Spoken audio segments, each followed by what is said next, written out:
In this video, we are going to go over how to create a three-dimensional table for MSC Nastran. The first question you might have is, what is a three-dimensional table? So here you can see we have a TABLEST entry. We are using this entry to define a stress-strain relationship that varies with temperature. So here is the corresponding table, a 3D table, here in this table that you see here. Here on the right is the corresponding 3D graph for the stress-strain relationship that varies with temperature. So this is the goal for today. I want to show you how to modify this entry, how to modify a 3D table, and then in the second part of the video, I'm going to show you how to build this table from the very beginning. Okay, so depending on the version of Nastran that you're using, you might have different 3D table entries. I know that in MSC Nastran, there are the TABLED5, TABLEHT, and the TABLEST entries that define these 3D tables.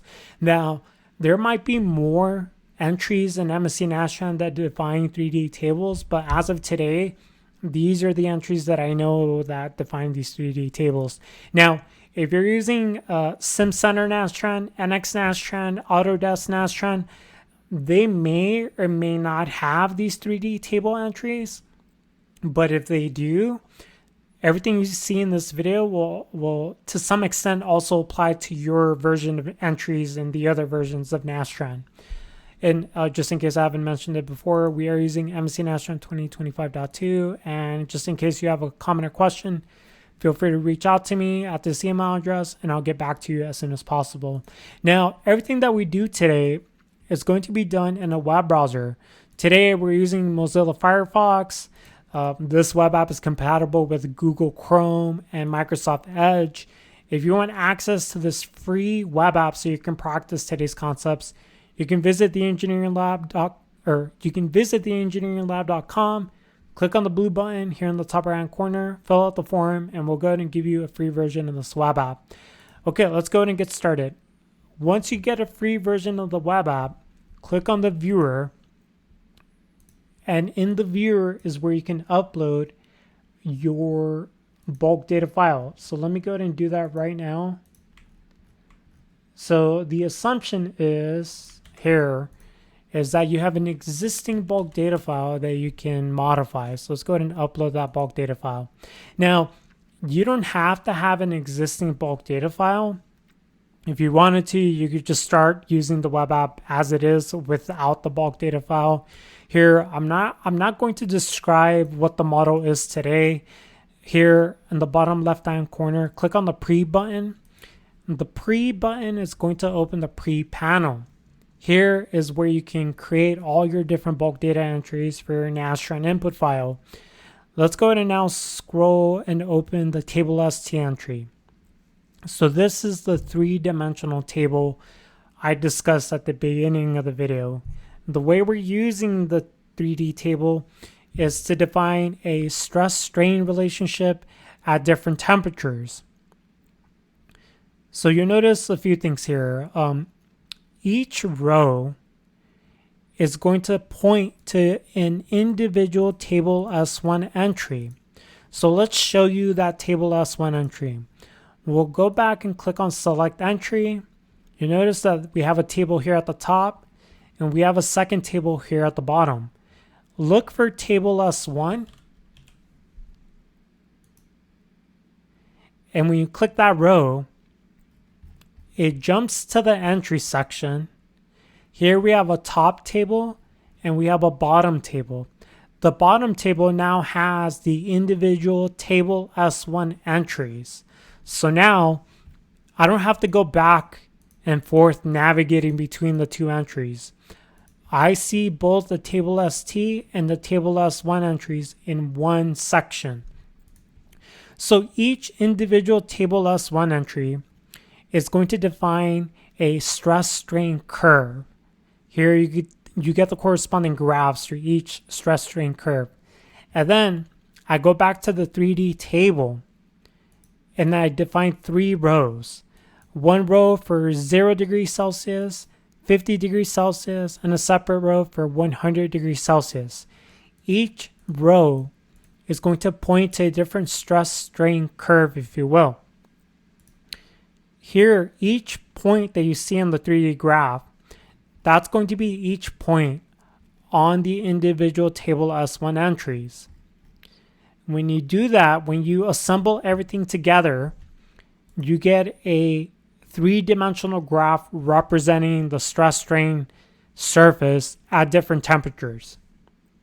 Okay, now a few things about the legend. If you click individual rows, that's going to let you select and display different elements of the legend, if you will.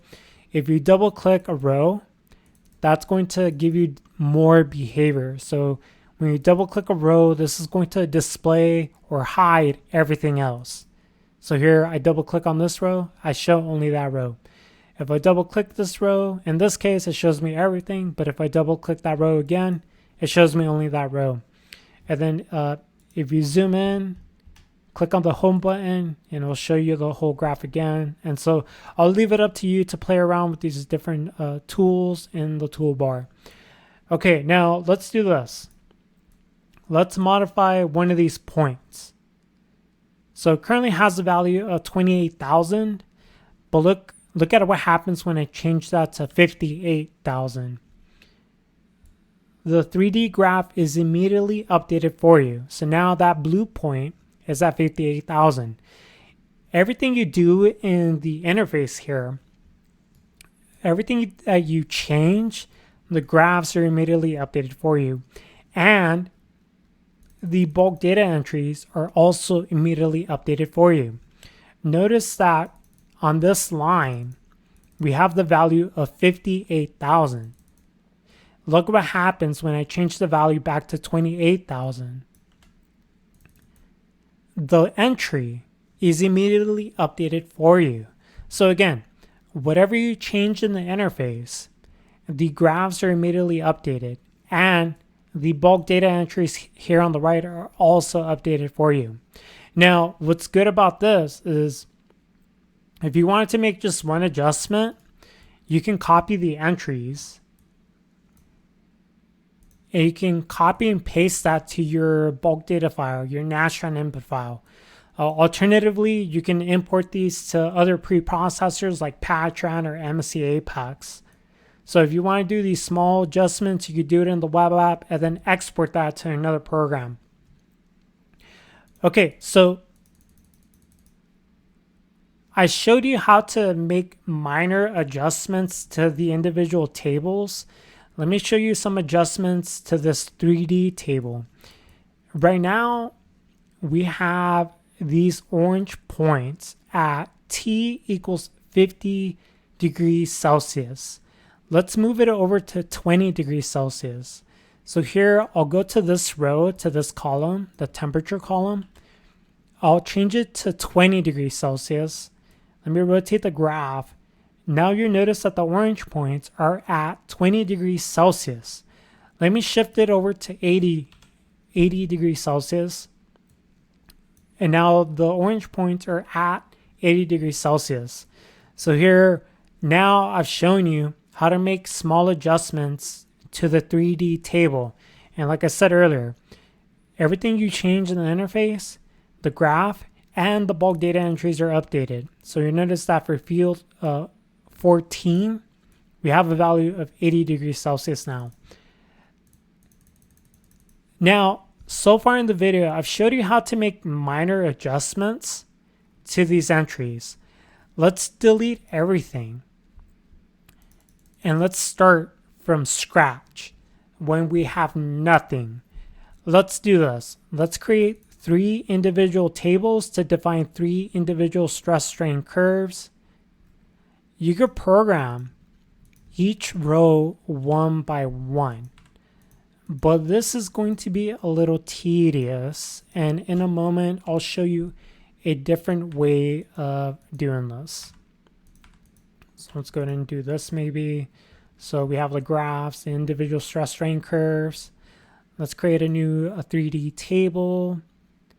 Let's go ahead and say this is for 0 degrees, and then we'll say 100 degrees. Let's go ahead and point to those individual stress strain curves.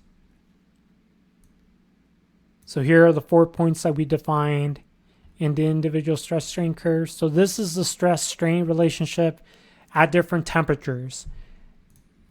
Now, instead of programming these rows one by one, what's a different way of doing it? You can click on this button, download CSV. In your downloads directory, you get a new CSV file. You can open this in a spreadsheet program like Microsoft Excel. Here I am on Linux, so I'm using a Linux version of a spreadsheet program. Let me change this value to maybe 99. Let me save the CSV file. Let's go ahead and upload that CSV file. Always remember to save the CSV file, upload it, and now the table is updated. Whatever I had in the CSV file, it's been imported to the web app. And like I always say, whenever you modify the interface, the corresponding bulk data entries are updated for you. So you notice that the value of 99 is now in field 15 for the TABLEST1 entry. Okay, now let's go ahead and do this. I have existing data for the stress strain curves. So I've already taken the time to organize these stress strain curves in Excel. I've already saved them in a I saved them in CSV files. So let me show you what those look like. So let's go ahead and open this in Notepad. So this is the familiar CSV format. You use commas to separate your values. And now what I'm going to do in the web app is this. I'm going to upload those individual CSV files.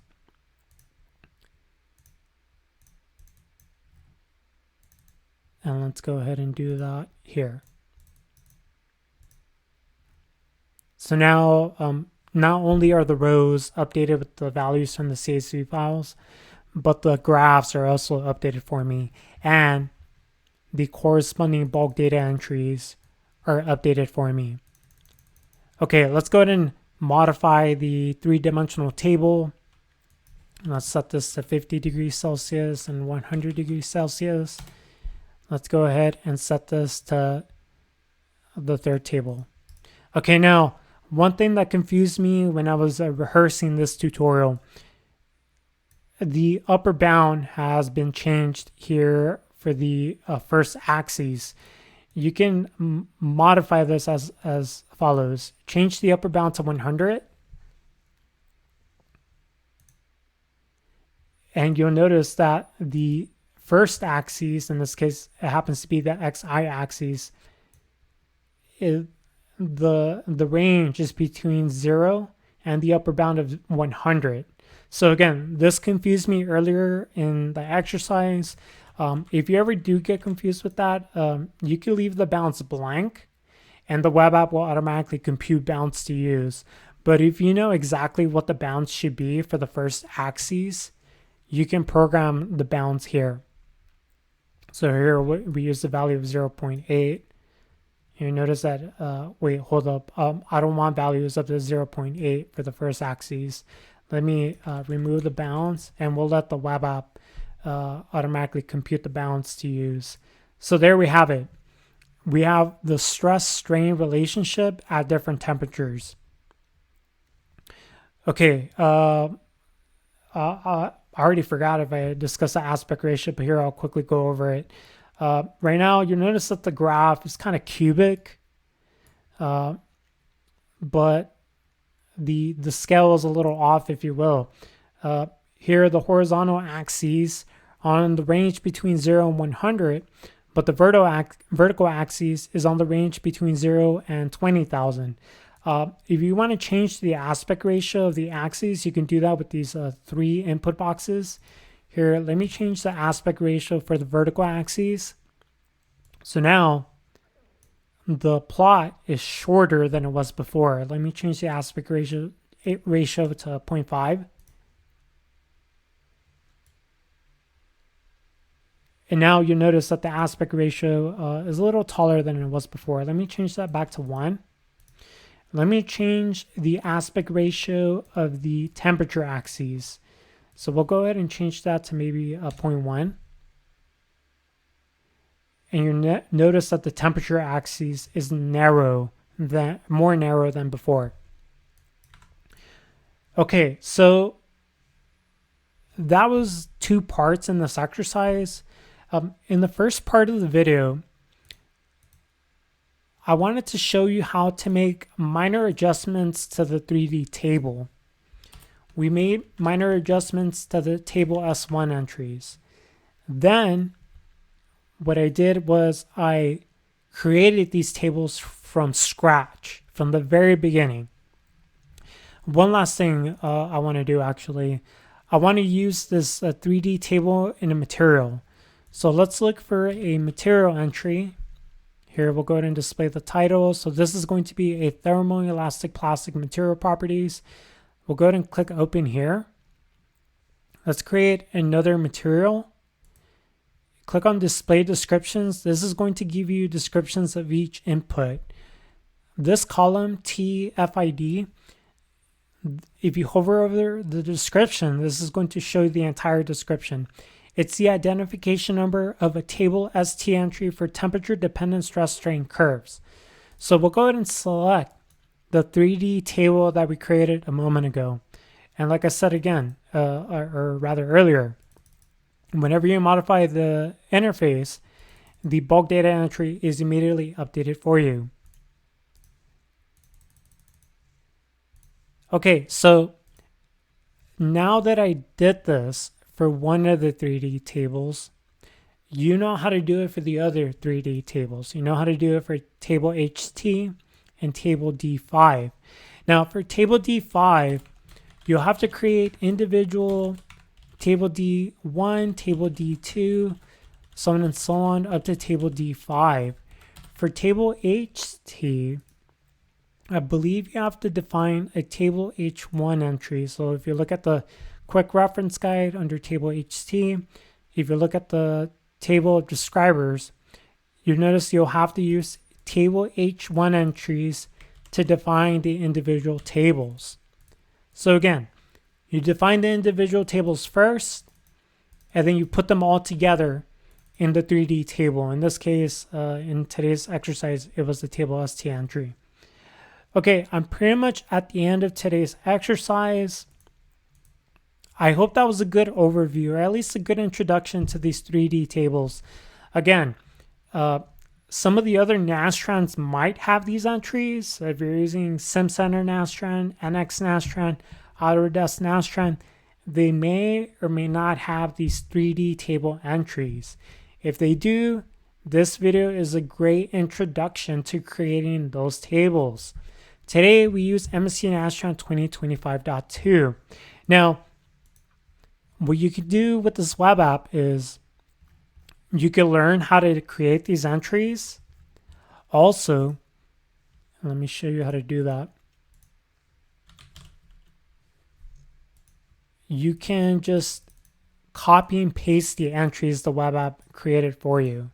So you can paste them in the Nastran input file. You can import them to your preprocessor and carry on. Okay, so we're almost at the end of the video. Just in case you do have a question or comment, feel free to send me an email at this email address, and I'll get back to you as soon as I can. That's pretty much the end of today's video, and as always, thank you for watching.